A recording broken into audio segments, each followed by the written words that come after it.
बोलिए श्री सद्गुरु महाराज जी की जय, सच्चे दरबार की जय, उमापति महादेव की जय, श्री कृष्ण बलदेव की जय। प्रिय भगवत प्रेमियों, हमेशा की तरह आज भी आपके लिए सत्संग विचारों को लेकर के उपस्थित हुए हैं। जैसा कि आपको विदित है, आपके और सन्मुख आजकल एक बहुत बड़ा त्यौहार, हमारी भारतीय संस्कृति का बहुत बड़ा पर्व मनाया जा रहा है। सभी लोग इसमें सम्मिलित हैं। नवरात्रों का त्यौहार, जिसका कि आज 5वां दिन है, पंचम दिवस है। और आज नवरात्रे के 5वें दिवस के निमित्त से आज के जो सत्संग विचारों का जो प्रमुख केंद्र होगा वो नवरात्र का 5वां दिन होगा। और आप जानते हैं कि 9 दिनों में माँ नवरात्र के 9 रात्रों में 9 दिवसों में 9 अलग अलग देवी माताओं की पूजा है। एक ही देवी के 9 रूपों की अलग अलग आराधना की जाती है। और इसी संदर्भ में आगे जब हम बढ़ते हैं तो 5वें दिन माता स्कंद की पूजा का विधान है। माँ स्कंद माता कौन है? माँ स्कंद किसे कहते हैं? माँ, भाइयों बहनों, मैं पहले भी आपको वीडियो में बता चुका हूँ कि जैसे एक स्त्री है, वो जिस समय माँ बनती है तो वो पुत्र को जन्म देती है या बच्चे शिशु को जन्म देती है तो वो माँ कहलाती है। तो ये माता पार्वती का विवाहित स्वरूप है। माँ पार्वती जी ने स्कंद को जन्म दिया। अब स्कंद माने भगवान कार्तिकेय को जन्म दिया, और भगवान कार्तिकेय को शिक्षा दीक्षा की जिम्मेदारी माँ पार्वती ने अपने कंधों पे ली, और माता के इस स्वरूप को स्कंद माता कहते हैं। आज इसी विषय पे, आज माँ स्कंद माता के इस विषय पे आज हम चर्चा आपसे करेंगे। तो आगे आने वाले समय में 15-20 मिनट 30 मिनट जो भी हम सत्संग वीडियो में सुनेंगे तो उन्हीं पे आधारित होगा, वो केंद्र में वही होंगे, है ना। इसलिए आप सभी से आग्रह है कि आप वीडियो को पूरा देखेंगे और समझेंगे और आगे भी इसको लाइक और शेयर करेंगे, ठीक है। तो गुरु महाराज की कृपा से, ईश्वर की असीम कृपा से, दया से आप हमेशा देखेंगे होंगे कि भारत के अंदर परंपरा बहुत है। सनातन पद्धति में परंपराओं की कोई कमी नहीं है। और हर परंपरा जो महापुरुषों के द्वारा प्रदत्त है, उन सभी परंपराओं में बहुत बड़े बड़े रहस्य छुपे होते हैं। उस बहुत बड़े बड़े अर्थों के साथ वो होते हैं, लेकिन हम उनके अर्थ नहीं जानते, हम उनके अर्थों को समझते नहीं, हम उनकी आध्यात्मिकता पे विचार नहीं कर पाते हैं। इसीलिए वो केवल एक परंपरा को ढोने वाली बात हो जाती है। लेकिन अगर हम उन चीज़ों को समझें तो हम आने वाली पीढ़ी के लिए एक संस्कार के तौर पे एक उनके अंदर एक मन को परिवर्तित आप उनके कर पाएंगे, अन्यथा नहीं। तो भाइयों बहनों, माता स्कंद माता नवरात्र में 5वें दिन ये माता की पूजा होती है। माता का ये विवाहित स्वरूप है। भगवान कार्तिकेय को स्कंद भी कहा जाता है। और भगवान कार्तिकेय के जन्म के पीछे एक बहुत बड़ी कथा भी आती है। आप जानते हैं कि कथाओं के अनुसार कहा जाता है कि धरती पे एक असुर ने जन्म लिया जिसका नाम तारकासुर था, और उसने समस्त वैभवों को प्राप्त करना चाहता था। समस्त स्वर्ग इत्यादि लोगों पे वो स्वयं का शासन स्थापित करना चाहता था। शासन स्थापित करने में कोई समस्या नहीं है, लेकिन शासन स्थापित करने के पीछे जो मंशा थी, लूट खसूट थी, जो बैर भाव था इंसान का, वही पतन करता है। आप जानते हैं, कोई राजा बने किसी कोई आपत्ति नहीं है, लेकिन राजा बन के वो प्रजा का शोषण करे तो इसमें फिर सबको आपत्ति होगी। और ऐसा ही उसने किया, और उसने ब्रह्मदेव जी की खूब तपस्या की, खूब साधना की, और तपस्या करके भगवान ब्रह्मदेव प्रकट हुए। और ब्रह्मादेव जी ने कहा कि देखिए, आप वर मांगिए जो मांगना चाहते। तो उसने कहा कि मुझे अमर होना है। भगवान ब्रह्मा जी ने कहा कि ये तो संभव नहीं है, ये पॉसिबल नहीं है, ये मेरे अधिकार क्षेत्र में नहीं आता है, आप कुछ और मांग कर लीजिए, कुछ और समझ लीजिए। तो उसने कहा कि मैं और मुझे कुछ नहीं चाहिए। भगवान ब्रह्मा ने कहा कि देखो, इस समय स्थिति ऐसी है कि भगवान शिव ने विवाह न करने का प्रण लिया है, और अगर एक वरदान मैं अपनी तरफ से ये दे सकता हूं कि आपकी मृत्यु अगर हो तो भगवान शिव के पुत्र के द्वारा हो। और आप तो जानते हैं कि भगवान शिव लंबी समाधि में माता सती के विवाह मृत्यु के बाद, देह त्याग के बाद वो अपने आप को संभाल रहे हैं और बड़ी लंबी समाधि में वो जा चुके हैं, और उनको उठाने का मतलब है कि मृत्यु। तो तारकासुर ने सोचा कि हाँ, भगवान शिव ने तो प्रतिज्ञा भी की है कि मैं विवाह नहीं करूंगा, और जब विवाह नहीं होगा तो पुत्र कहाँ से आएगा, और पुत्र नहीं आएगा तो मैं मरूंगा कहाँ से। तो उसको लगा कि तकरीबन ये बात ठीक है, और ब्रह्मा जी ने कहा जल्दी करो, मेरे जाने का समय हो गया, मैं इतनी देर तो रुकूंगा नहीं। और ब्रह्मा जी से उसने वो वरदान प्राप्त कर लिया कि अगर मेरी मृत्यु हो तो शिव जी के पुत्र द्वारा हो। अब शिव जी का तो विवाह नहीं हुआ, और उन्होंने ऊपर से प्रतिज्ञा ले रखी कि मैं विवाह नहीं करूंगा, तो विवाह नहीं होगा तो पुत्र नहीं होगा। और तकरीबन फिर उसने वही किया जिसका आदे अंशा मंशा, जिसकी पहले से पूर्व निर्धारित थी, कल्पना की जा सकती थी कि ये कुछ ना कुछ गड़बड़ करेगा, कुछ ना कुछ गलतियां ये करेगा, और वैसा ही हुआ। और उसने क्या किया कि जब वो वरदान को प्राप्त कर लिया तो वो उन्मादी हो गया। उन्मादी होने के बाद उसने धरती पे जितने ऋषि मुनि थे उनको परेशान करना शुरू किया, और ऋषि मुनियों के बाद इंसानों को परेशान करना शुरू किया, यज्ञ इत्यादि भ्रष्ट किए। और उसके बाद वो वहाँ से चला, उसने स्वर्ग लोक पे आक्रमण किया। स्वर्ग लोक पे आक्रमण करके देवताओं को वहाँ से खदेड़ा, भगाया। हराना संभव नहीं था, क्योंकि मृत्यु उसकी तो शिव जी से ही, पुत्र जी से हो सकती थी। और सभी देवता लोग त्राही त्राही कर उठे, सभी देवता स्वर्ग छोड़ के भागने लगे। और जब स्वर्ग छोड़ के भागने लगे तो सब जगह त्राही त्राही, जब सर्व तरफ त्राही त्राही मचने लगी, तो स्वर्ग के सारे देवता लोग मिल करके भगवान ब्रह्मा के पास गए कि ब्रह्मा जी, आपने ये क्या वरदान दिया, और इस ब्रह्मा के कारण ये उन्मादी हो, उस वरदान के कारण ये उन्मादी हो गया है, और ये इसको किसी प्रकार का भय इसके मन में नहीं रहा, किसी प्रकार का डर इसके मन में नहीं रहा है। कृपया करें आप अब इस वरदान का कुछ हल बताएं कि इसका कैसे खात्मा किया जाए, ये और हमारी समस्या का समाधान कैसे हो।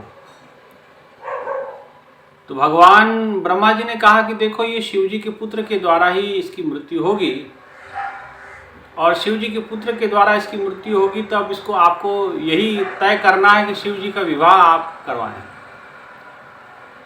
अब देवताओं के आगे समस्या ये है कि भाई शिव जी अब उठे कैसे, एक भारी समस्या है। क्योंकि माता सती के विवाह के बाद एक तो उन्होंने प्रतिज्ञा ली है, इंद्र ने कहा कि ब्रह्मदेव, आप जानते हैं कि माता सती के देह त्याग के बाद वो बैरागी बन गए हैं, और वो लंबी समाधि में जा चुके हैं। अब वो लंबी समाधि में गए हैं, लंबी समाधि में जाने के बाद और ऊपर से उन्होंने प्रतिज्ञा करी कि विवाह नहीं करेंगे, तो आप बताओ ये कैसे संभव है। तो ब्रह्मा जी ने कहा कि देखो, मैंने जो कहा है कि उनका अगर मृत्यु होगी तारकासुर की, तो वो शिव जी के पुत्र के द्वारा होगी। अब शिव जी के पुत्र के द्वारा होगी, ये तभी संभव है जब उनकी मृत्यु, तभी संभव है जब शिव जी का विवाह होगा। तो आप किसी हालत में, और विवाह तो तब होगा ना जब शिव जी को उठाओगे, बात समझाओगे, बात रखोगे, अपने विचार प्रभु के आगे चरणों में अर्पित करोगे, प्रार्थना करोगे। तो सभी देवी देवता जा कर के प्रार्थना करने लगे कि भगवान शिव उठें, लेकिन भगवान शिव ने की समाधि बहुत लंबी थी, वो उठ नहीं पाए। और उसके बाद कहते कि इन्होंने योजना बनाई कि ऐसा किया जाए, शिव जी ऐसे तो उठेंगे नहीं, कामदेव को भेजते हैं। और कामदेव को बुलाया गया और कहा गया, कामदेव ने कहा कि देखो, ये बड़ा काम रिस्की है, और आप शिव जी को जानते हैं कि अगर वो उठे और कहीं उनके कोप का भाजन कोई और नहीं बनेगा, मैं ही बनूंगा, तो सभी देवताओं ने उनको प्रेरित किया कि नहीं नहीं, आपको ये कार्य करना पड़ेगा। और कहा जाता है कि उसी समय कामदेव ने तत्परता दिखाई गए और भगवान शिव के ऊपर वो काम बाण चलाने लगा, लेकिन भगवान टस से मस नहीं हुए। लेकिन एक काम तीर जिस समय उसने भगवान के ऊपर चलाया और भगवान ने क्रोधवश तीसरा नेत्र उनका खुल गया और उसी तृतीय नेत्र के ज्वाला में, अग्नि में कामदेव भस्म हो गया। अब जिस समय कामदेव भस्म हो गया तो कामदेव स्वाहा हो गया। अब ये भी एक चीज सीखनी है कि तृतीय नेत्र खुला और कामदेव भस्म। भाइयों बहनों, ये कामदेव क्या है? ये हमारी वासना है, ये हमारी आकांक्षाएं हैं, ये हमारी इच्छाएं हैं। कामदेव केवल काम से ही संबंधित नहीं है। ये काम किसी भी प्रकार का हो सकता है। काम, आप किसी कार्य को भी काम कहते हैं, समझ लीजिए, आप उसका संदर्भ समझिए। लेकिन होता क्या है कि काम का मतलब लोग हमेशा वो गलत तरीके से ही वो उसी को ले जाते हैं। और लेकिन काम का मतलब वो आपका क्रोध भी हो सकता है, काम आपका लोभ भी हो सकता है, लालच भी आपका काम हो सकता है, मोह ममता, मतलब काम के अंदर तकरीबन सारी चीज़ें आ जाती हैं, है ना, अगर समझो इसको गहराई से। क्योंकि काम से ही सारा कुछ उत्पन्न होता है ना। तो चाहे क्रोध हो, चाहे लोभ हो, इसी के बाद क्रोध, लोभ, मोह, अहंकार जो भी है, यही से शुरुआत होती है। ये मूल होता है काम। तो भगवान ने तृतीय नेत्र खोला और काम का भस्म हो जाना है।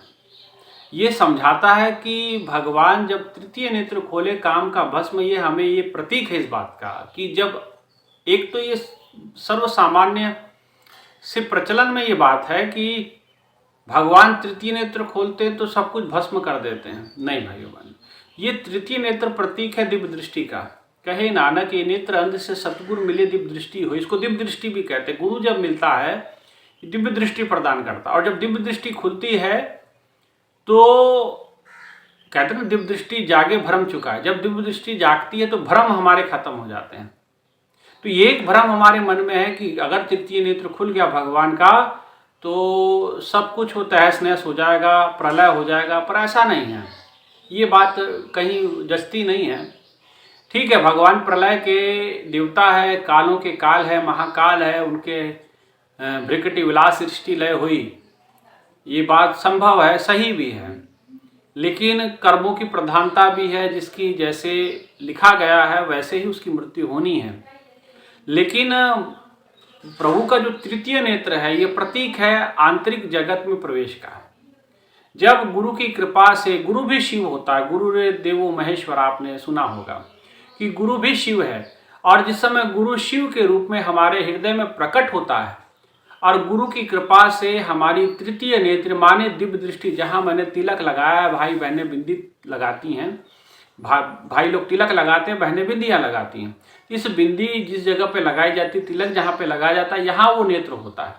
जैसे ये जो सामने मेरे चर्म चक्षु दिख रहे, दो आंखें दिख रही, ये बाहर की ओर देखती हैं, लेकिन ये जो आंख है, ये तीसरी आंख का प्रतीक ये तिलक होता है। ये चाहे बिंदी औरतें लगाती हैं, उसका ये प्रतीक होता है। जैसे ये दो आंखें बाहर की ओर खुलती हैं, लेकिन ये आंख भीतर की ओर खुलती है ना। भगवान शिव की बाहर की ओर खुली, तो ये जो नेत्र जब खुलता है, इंट्रोवर्ट जिस समय होता है, तो आंख जब खुलती है तो अंदर सब कुछ है, काम भी अंदर है और काम की अभिव्यक्ति भी अंदर से फिर बाहर होती है। क्रोध भी अंदर है, लोभ भी अंदर है। जैसे बाहर काम था तो भगवान शिव ने काम, आंखें खोली, वो काम भस्म हो गया।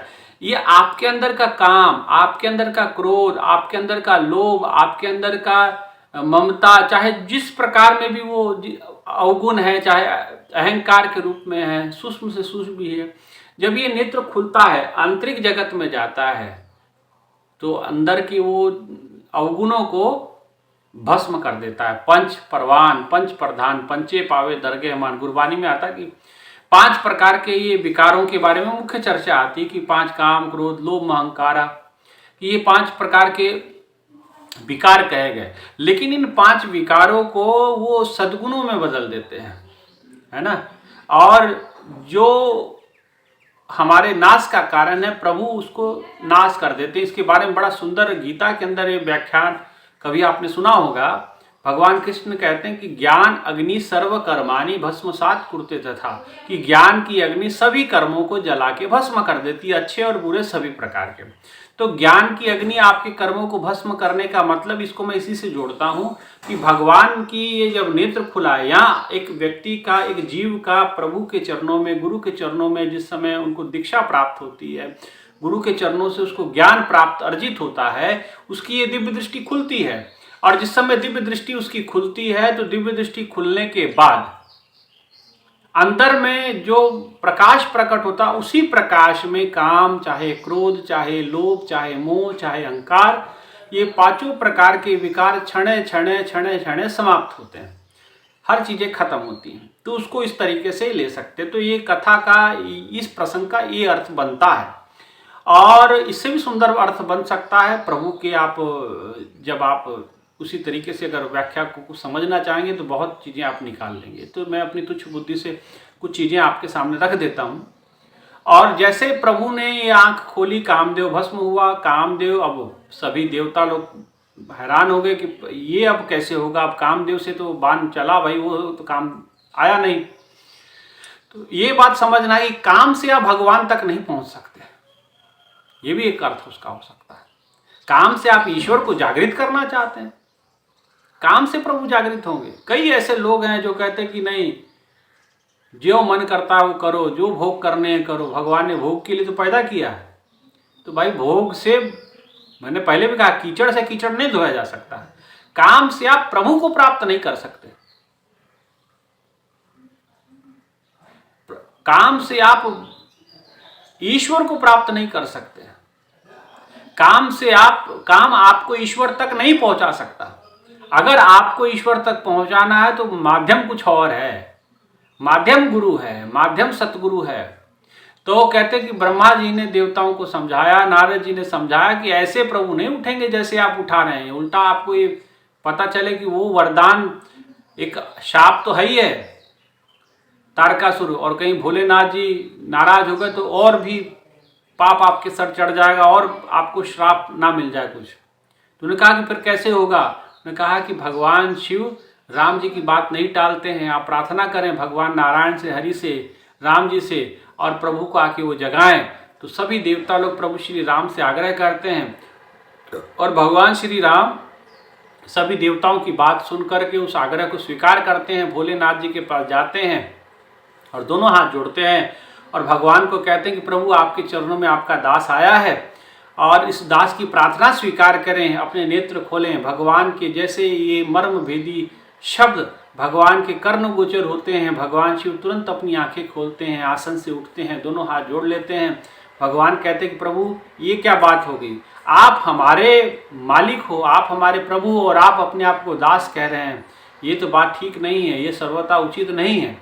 भगवान ने कहा, राम जी ने कहा कि देखो आज हम एक मांग आपसे करने आए हैं, एक इच्छा अपनी व्यक्त करने आए हैं, एक प्रार्थना आपके चरणों में हम करना चाहते हैं, प्रभु आप उन्हें स्वीकार करें। भगवान ने कहा कि आप प्रार्थना करेंगे? नहीं नहीं प्रभु, ये तो बहुत गलत बात है, आप हमारे मालिक हैं, आप हमारे प्रभु हैं और प्रभु सेवक से विनती करे ये तो ठीक नहीं, प्रभु आप आदेश करें और जो आपका आदेश होगा हम शिरोधार्य करेंगे। भगवान शिव ने ये बात कही।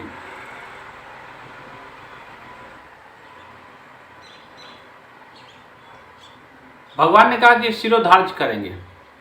तो उन्होंने कहा कि ठीक है शिरोधार्य आप करें, लेकिन हमें डर लगता है कहीं आपने मेरी आज्ञा को सिर में धारण कर लिया और सिर पे आपने गंगा जी रखी हुई और गंगा जी साथ हमारी आज्ञा बह गई तो कैसे होगा काम। राम जी ने जब ऐसे वचन कहे तो भगवान मंद मंद मुस्काए, कहने लगे प्रभु आप कहिए, जो होगा हम पालन करें। भगवान ने धीरे से मौके को संभालते हुए कहा कि देखो प्रभु अब आप विवाह कर लीजिए, अब आप शादी कर लीजिए। भगवान शिव ने कहा कि देखो वैसे तो मेरे विवाह का मन नहीं था, लेकिन आपने कहा विवाह करने के लिए तो आपके वचन हम टालेंगे नहीं। और भगवान ने इस पर सारी बात, तारकासुर की बात बताई कि ब्रह्मा जी ने वरदान दिया है कि अगर उसकी मृत्यु होगी तो आपके पुत्र के द्वारा होगी, और पुत्र तभी होगा जब आपका विवाह होगा। और फिर नारद जी सामने आते हैं कि फिर ऐसे ही पार्वती जी का जन्म, सती जी का जन्म ही पार्वती रूप में हुआ है। और पार्वती जी की सती से पार्वती बनने की कथा मैंने प्रथम दिवस आपको शैलपुत्री के प्रसंग में, माता शैलपुत्री के प्रसंग में आपको समझाई थी, बताई थी। इसलिए उसको यहाँ विचार में नहीं ग्रहण करते।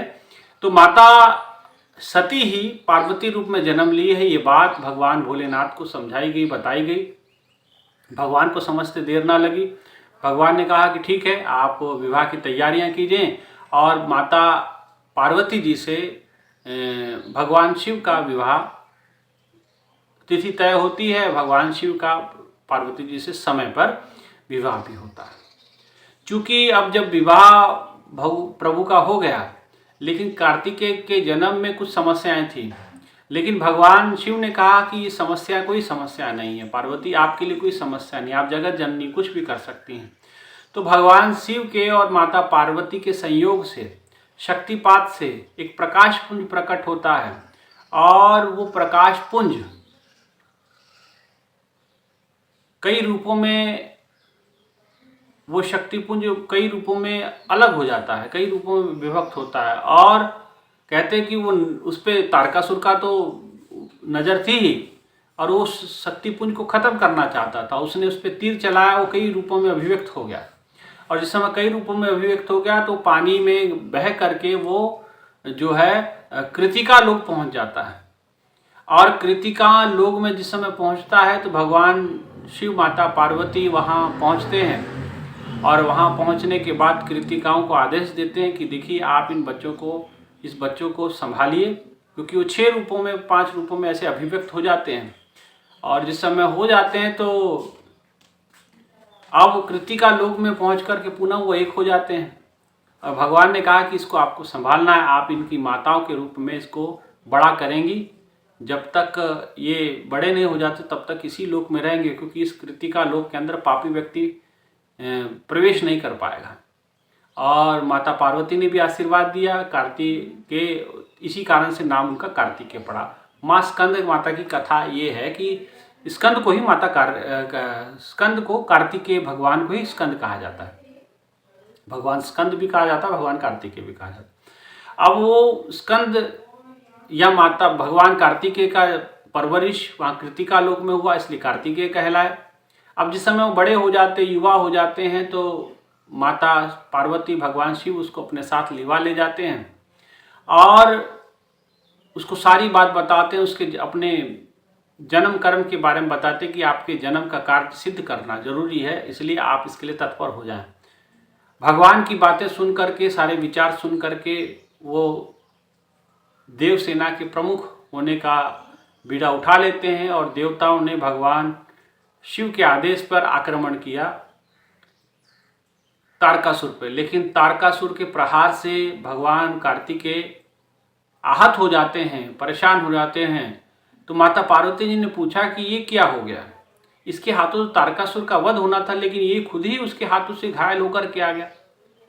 तो माता पार्वती जी ने कहा, जब ऐसा कहा तो कृतिका और भगवान शिव ने कहा कि देखिए पार्वती जी, ठीक है, इसके हाथों से तारकासुर मरेगा, ये बात तय है, लेकिन इसी के हाथों से मरेगा ये तय है, लेकिन ये प्रशिक्षित नहीं है अभी, तो इसके किसी भी युद्ध को करने के लिए प्रशिक्षण की आवश्यकता होती है। तो माता पार्वती ने कहा कि अब इसे कौन प्रशिक्षण देगा। भगवान शिव ने कहा कि माता से बड़ा शिक्षक हो कौन सकता है, और सही बात भी है। एक माता से बड़ा पहला पाठ जीवन का बच्चा सीखता है तो माता से सीखता है। तो क्या माँ से बड़ा कौन शिक्षक हो सकता है। और आप जो तो जगत जननी है, और आपके पास तो सारी शिक्षाओं का भंडार है, आपके पास से तो सब लोग ज्ञान अर्जित करते हैं, आप ही हैं। आप जिस समय सरस्वती, महासरस्वती का रूप धारण करती हैं, तो आप ज्ञानियों के भी ज्ञानी बन जाती हैं। और इसे शिक्षा दीक्षा की आवश्यकता है, और पार्वती, मैं कहूँगा कि इस शिक्षा दीक्षा की कमान आप संभालें। तो माता ने भगवान कार्तिकेय को शिक्षा, दीक्षा, शस्त्र विद्या, अस्त्र विद्या, शास्त्र विद्या, तीनों में पारंगत किया। और पारंगत करने के बाद उनको तमाम प्रकार की शक्तियां अर्जित की। और भगवान कार्तिकेय को मां ने खुद शक्ति के रूप में उनके पास वो रही, अस्त्रों के रूप में मां ने उसको बहुत कुछ सारे अस्त्र दिए, शिक्षा दी, चलाने का तरीका समझाया, सारी बातें समझाई और करुणा का महत्व बताया, प्रेम का महत्व बताया। केवल शस्त्र विद्या नहीं, शास्त्र विद्या भी दी और मानवता का पाठ भी उन्हें पढ़ाया कि मानव कल्याण ही सर्वोपरि है। मानवता के भलाई के लिए जो कार्य हो सकता है वो करें, हम सब मानवता की भलाई के लिए ही काम करें। तो माता कार्तिकेय, भगवान कार्तिकेय का जो ये शिक्षा दीक्षा देने का जो महत्व है, और माता ने जो कार्तिकेय जी को ये तमाम प्रकार की विद्याएं दी, और इसीलिए इस स्वरूप को माता स्कंद कहा जाता है, मां स्कंद माता कहा जाता है ना। क्योंकि स्कंद भगवान कार्तिकेय का जो शिक्षा और दीक्षा, या यूं कहे कि योग स्वयं मां ने अपने सर पे लिया, तो ये जो स्वरूप बना ये मां स्कंद है। या मां स्कंद माता का ये जो स्वरूप है, इसमें वो ज़्यादातर सफ़ेद वस्त्र धारण, उनको प्रिय वस्त्र सफ़ेद कहे गए। और माता ने भली भांति भगवान कार्तिकेय का परीक्षण किया, निरीक्षण किया, और फिर उसके बाद वो देव सेना के प्रमुख सेनापति बने। और उसके बाद उपरांत माता कार्तिकेय, भगवान कार्तिकेय के पास माता आदि शक्ति ने अपना एक अस्त्र दिया, और उस अस्त्र में स्वयं की शक्ति स्थापित की और कहा कि कार्तिकेय, तारकासुर पे ये चलाना है और फिर देखना क्या होगा।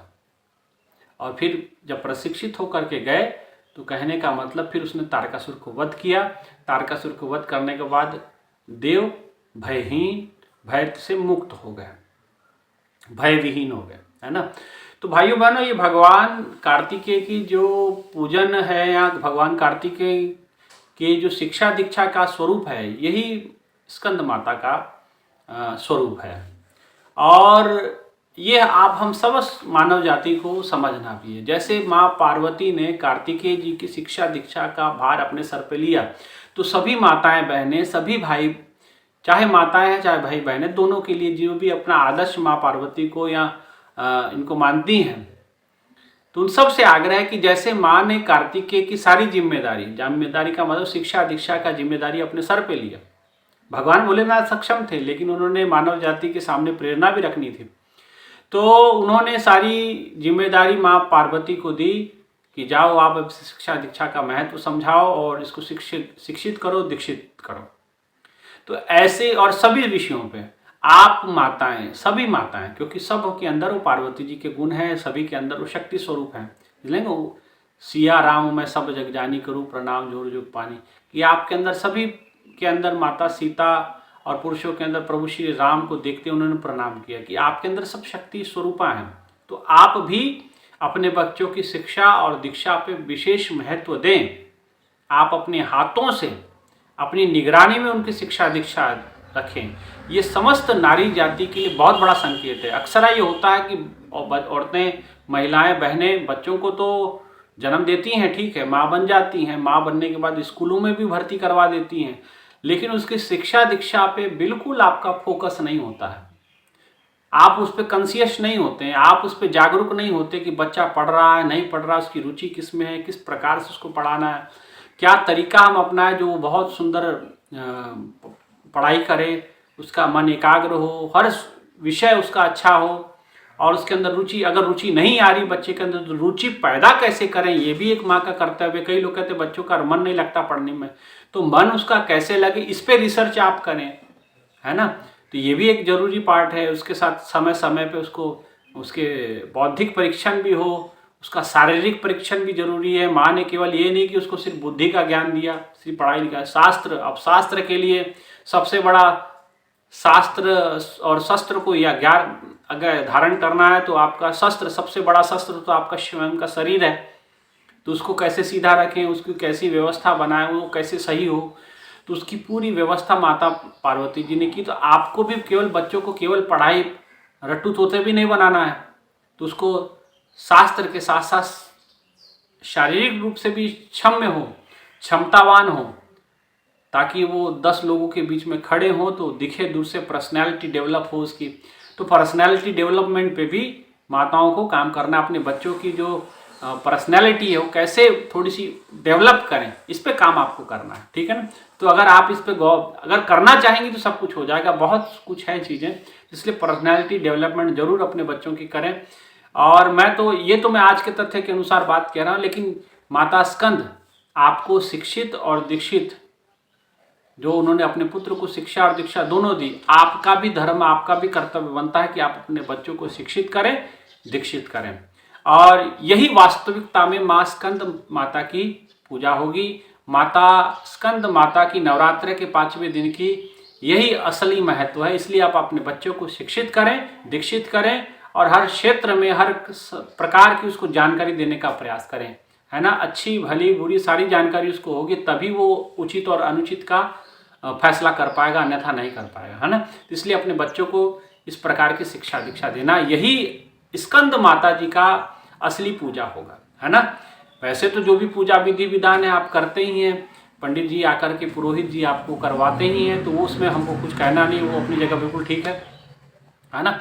लेकिन वो उसको तात्विक रूप में या तार्किक रूप से इस प्रकार से उसको समझें और ये तथ्य के स्वरूप में उसको लें कि असल में माता स्कंद की पूजा का ये महत्व है। और माता स्कंद की कथा ये आपके सामने थी, कैसे उन्होंने शिक्षित दीक्षित किया और अधर्म के लिए उन्होंने अपने बच्चों को खड़ा किया, अधर्म का नाश करने के लिए। तो आपको भी अपने बच्चों को शिक्षा देनी है। केवल धनार्जन के लिए शिक्षा नहीं दिया जाता, धर्म स्थापना के लिए, धर्म के लिए लड़ने के लिए गुरु गोविंद सिंह ने 4 बच्चों को खत्म अपने करवा दिया, धर्म के में बलि चढ़ा दिया। उन्होंने कहा कि हमने धर्म के लिए अर्पित कर दिया, है ना। तो इसीलिए हमें भी प्रभु कार्य में, भक्त धर्म के कार्य में अपने बच्चों को आगे बढ़ाना है, तो उनका पर्सनैलिटी डेवलपमेंट करना बड़ा जरूरी है। उसको इस प्रकार से शिक्षित दीक्षित, जैसे माता पार्वती ने कार्तिकेय जी के साथ किया, ऐसा हमको भी करना अनिवार्य है। इतना ही कहते हुए, यही माँ स्कंद की असली पूजा है। इसलिए सभी